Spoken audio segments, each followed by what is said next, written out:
Okay, let's pick up where we left off. And I believe that that's at this slide where we're recapping the methods and modes we discussed. And just as a quick reminder, here they are on your screen. Definition, explaining what a concept or what an abstract term means. Narrative, a way to tell a story. Exemplification, a way to show that a general principle is true using examples and instances. Process, which is step by step, think instructions or how to. Cause and effect, it could be cause, it could be effects. It's typically a combination of those, the factors and the impacts of something, an event, an occurrence, an incident.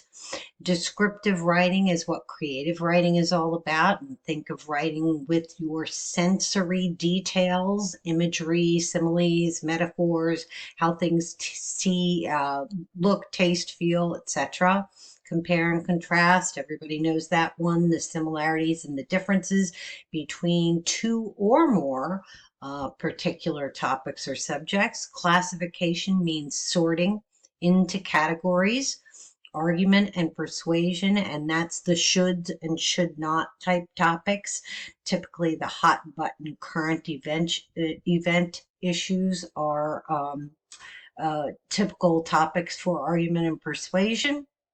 And then lastly, analysis, where you're sort of putting everything into a basket. And this is the highest form of writing, when you really are analyzing a phenomenon and making a judgment about it, backed by facts, figures, statistics, evidence, etc. Okay, so moving right along. So we've got our SOAP, remember that, subject, audience, subject, occasion, audience, and purpose, and that leads to the method or mode of organization. Now, the next step in this process is, and we're thinking just in terms of essays, but remember what I said in the beginning in part one of this video. If you get the fundamentals, the essential components of an essay, that transfers to research papers, to lab reports, to business manuals, to marketing plans, and so on and so forth. So let's just talk about the components of essays and how they all fit together. It's just really very formulaic when you come right down to it. And it's just like I talk about how people learn a sport or get better at a sport. These are the drills or the skills involved. Once you know these particular components and the formulaic way they fit together, as in coloring within the lines, then you can start branching out and getting more creative and breaking some rules, etc. But we're going to start out in a very structured and rigid sort of way. So think of this model. And when we think of essays, and a lot of this is going to be review for you. There might be a few tidbits that I'm throwing in that you might not be familiar with, but for the most part, I think you're mostly familiar with this. So when we talk about the whole package, if you will, there's always an introductory paragraph to any piece of writing, any essay.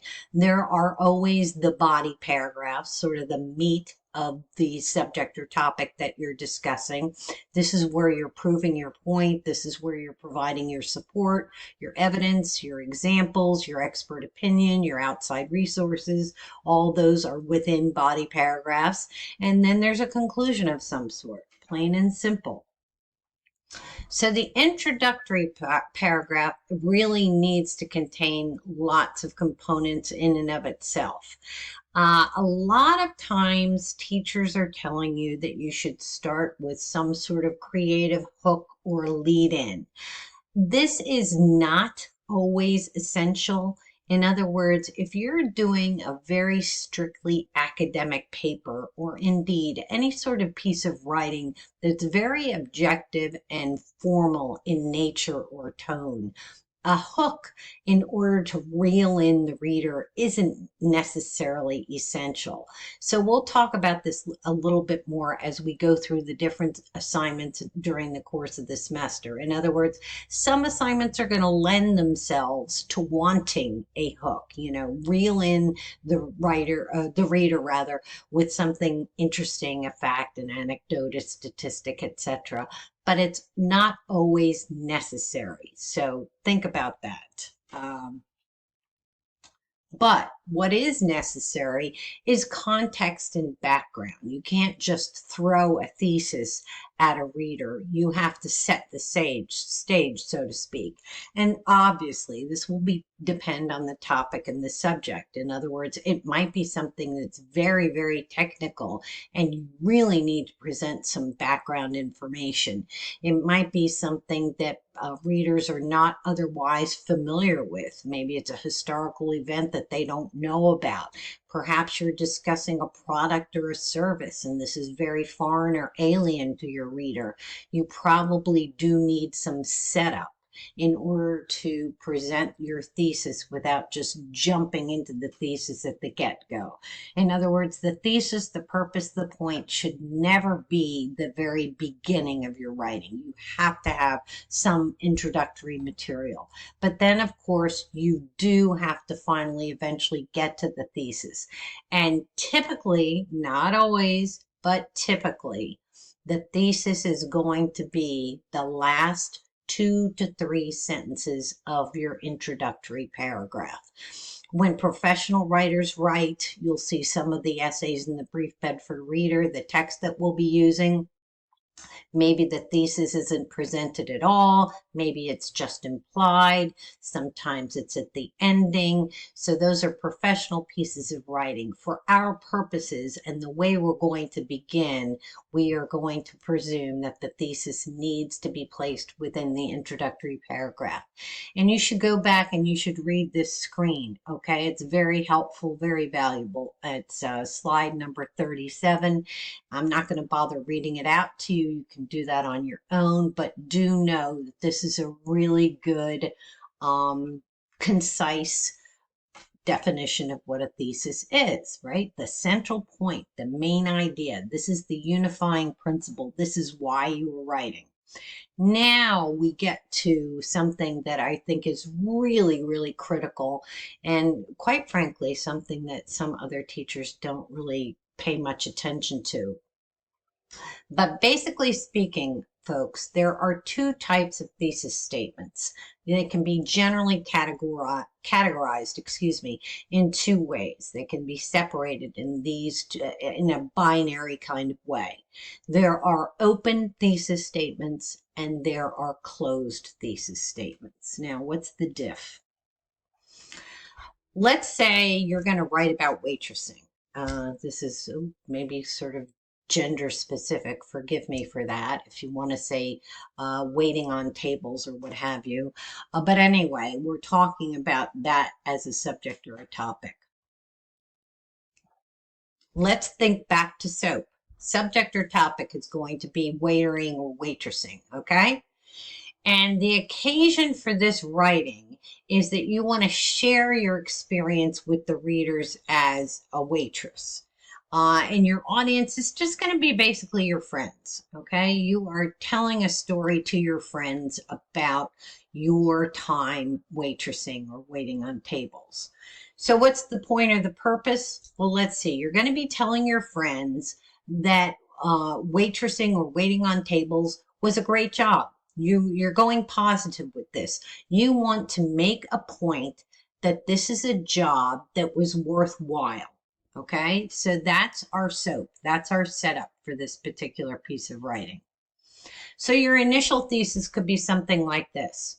My waitressing job was a great learning experience. Well, okay, that's great. Now I see that you're going to make the point that this is, a job that was maybe taught you something, that you learned something from. But if indeed the point of your piece of writing here is to persuade others, hey, listen, waiting on tables, waitressing, it's a good job. Maybe you could get more specific, couldn't you?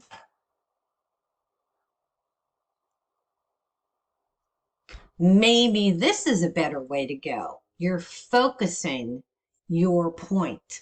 My waitering or waitressing job was a great learning experience. We knew that. That's what you started with. More people should consider it as a job, right? Now you're telling your reader, hey, listen, not only am I going to tell you it's positive, I'm also going to tell you that you should consider doing it. I'm going to try to persuade you. But you can go even one step further than that. Okay, I'm telling you it's positive. It's a great learning experience. It taught me valuable skills. This still, at the end of the day, is an open thesis statement. It shows the reader what you want to prove. It does provide the direction, right? You're persuading, you're going to be positive, but it's open because it does not yet tell the reader what specific valuable skills were learned. In other words, it does not contain what we like to call blueprint points. Blueprint points you should think of as areas of focus for your paper. They answer the how, the why, or in what way. And when you think of blueprint points, you might want to think of some of these terms. What are the ways? What are the reasons? What are the factors? What are the answers? What are the problems? What are the solutions? What are the results? And as you'll note with these terms, this is dependent upon how you're going to organize it.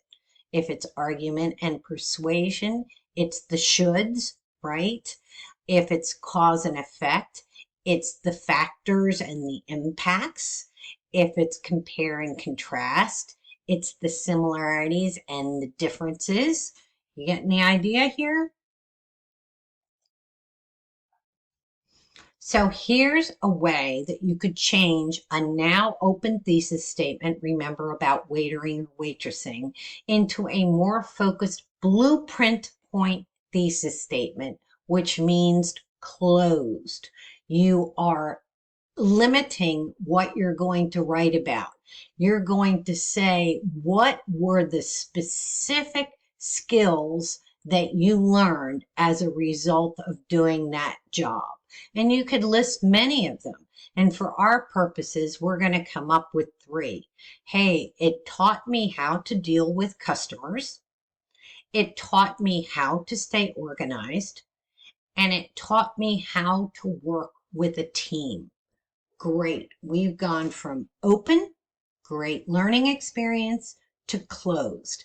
And now we have 3 areas of focus. So here's the refined, finalized thesis statement.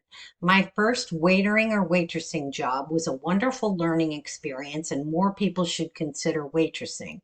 The job taught me 1, how to deal with customers, 2, how to stay organized, and 3, how to work with a team. Let's take another example, and we'll go through the same deal with the soap. The subject of the paper is going to be the Vietnam War. Maybe you're writing a history paper. Okay, the occasion, there we go. It's a research paper for history. The audience, it's going to be the history professor, maybe your fellow students as well. The purpose, you have narrowed down the scope of your topic. Certainly you can't write all about the Vietnam War, but you could write about the impacts of the Vietnam War. And that means that your mode is best characterized as being cause and effect. And specifically, if you're writing about the impacts, it's going to be an effects essay, not so much based on the causes. And your tentative thesis might be something like this. The Vietnam War had many devastating negative consequences. Open or closed? Right, that is now open because you have not provided within the thesis statement what your specific blueprint points are going to be. Let's jump and identify the questions that you would need to ask and answer in order to create a focused, closed, blueprint point thesis statement from this open one. I am coming up on the end of my 15 minutes for a screencast-o-matic video, so I'm going to stop it there, and I'm going to trust you to do